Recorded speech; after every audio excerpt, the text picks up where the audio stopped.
তাহের মিয়াদের শাসন কতটা ভয়ঙ্কর ছিল, তার ছেলেদের শাসন কতটা ভয়ঙ্কর ছিল। এই যে এতগুলা লোককে বিদ্যাঙ্গলি দেখিয়ে যা ইচ্ছা তা করে গেছে, যা ইচ্ছা তা করে গেছে। এবং লাস্ট কমিটি যেটা হয়েছে, তিনি ইন্তেকাল করছেন, ওনার ছেলে আর ওই যে অ্যাডভোকেট কি মান্না, তারা জোরপূর্বক এই কমিটি আপনাদের ডাকছিল কিনা আমি জানিও না, যদি আপনার একটা একজন কমিটি এই কমিটি আইসে আপনাদেরকে ডাকছে, তুমি ডাকছে কিনা তাও আমি জানি না। তো এই যে চিন্তাধারা, এই যে ফ্যাসিবাদের যে সিস্টেম, এই সিস্টেম শেষ হয়ে গেছে, বিলুপ্তি হয়ে গেছে। বাংলাদেশের মাটিতে যারা এই ফ্যাসিবাদ না আছে, সেই শপথ দিয়ে আমরা মাঠে নেমেছি, সেই অঙ্গীকার দিয়ে আমরা মাঠে নেমেছি। সেখানে আপনাদের সহযোগিতা বিশাল ছিল। আমরা বলি নাই যে ভোট হবে কালকে আমরা এককভাবে ক্ষমতা আসে দেশ চালাবো না, আমরা জাতীয় ঐক্যমতের ভিত্তিতে দেশ চালাতে চাই। যারা ফ্যাসিবাদের বিরুদ্ধে লড়াই করছে, যারা ফ্যাসিবাদের বিরুদ্ধে সংগ্রাম করেছে, যারা যুগপৎ আন্দোলন করেছে, আজকে নানা দল খান থেকে অনেক বক্তব্য দিতে চান, অনেক কথা বলতে চান। কথাগুলো অনেক সময় অনেকে পরিষ্কার করেন, অনেকে পরিষ্কার করেন না।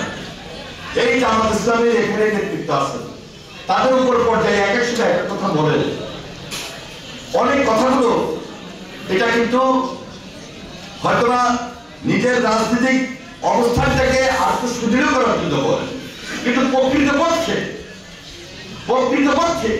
আমরা সবাই কিন্তু ফ্যাসিবাদের বিরুদ্ধে লড়াই করছি। গুমের শিকার হয়েছে, খুনের শিকার হয়েছে, অত্যাচার হয়েছে, নির্যাতন হয়েছে, জেল গেছিল, একসঙ্গে ছিলাম। এই যে আমাদের ডাক্তার শরীফুল্লাহ সাহেব একসঙ্গে জেলে ছিলাম, একসঙ্গে অত্যাচারিত হয়েছে, একসঙ্গে নির্যাতিত হয়েছি, অসংখ্য ছিলাম, একসঙ্গে নামাজ পড়েছি। কিন্তু বাইরে হওয়ার পর এখন যদি এক একজনের কথা এক এক দ্বারা আসে, তাহলে ফ্যাসিবাদ সুযোগ পেয়ে যায়। এই জন্য ফ্যাসিবাদ সুযোগ না পায়, ঐক্যের মধ্যে কোনো ফাটল না ধরাতে পারে, সেই দিকে জামাত ইসলামের যেমন দায়িত্ব আছে, আমাদেরও দায়িত্ব আছে।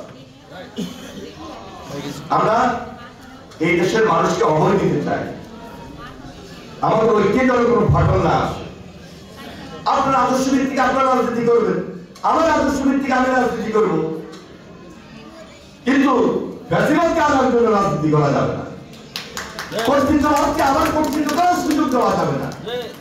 এই চিন্তা চেতনা থেকে বাংলাদেশের মানুষের পাশে দাঁড়ানোর জন্য তারেক রহমান বারবার যে বক্তব্যগুলো দিচ্ছেন, সাধারণ মানুষ শুনে যে তারেক রহমান প্রতিদিন কি বলছে। তারেক রহমান তো শুধু বিএনপি নেতৃত্বে দেওয়ার জন্য, বিএনপিকে ক্ষমতা দেওয়ার জন্য সেই দীর্ঘ দিন থেকে, বিশেষ করে 2018 পর থেকে লন্ডনে বসে দলের জন্য এককভাবে রাজনীতি করেন, দেশের পক্ষে জনগণের জন্য রাজনীতি করেছেন, সকল দলকে একত্রিত করেছে, সকল মানুষকে একত্রিত করেছে। এই জন্য আমরা বলি তারেক রহমান ফর বাংলাদেশ।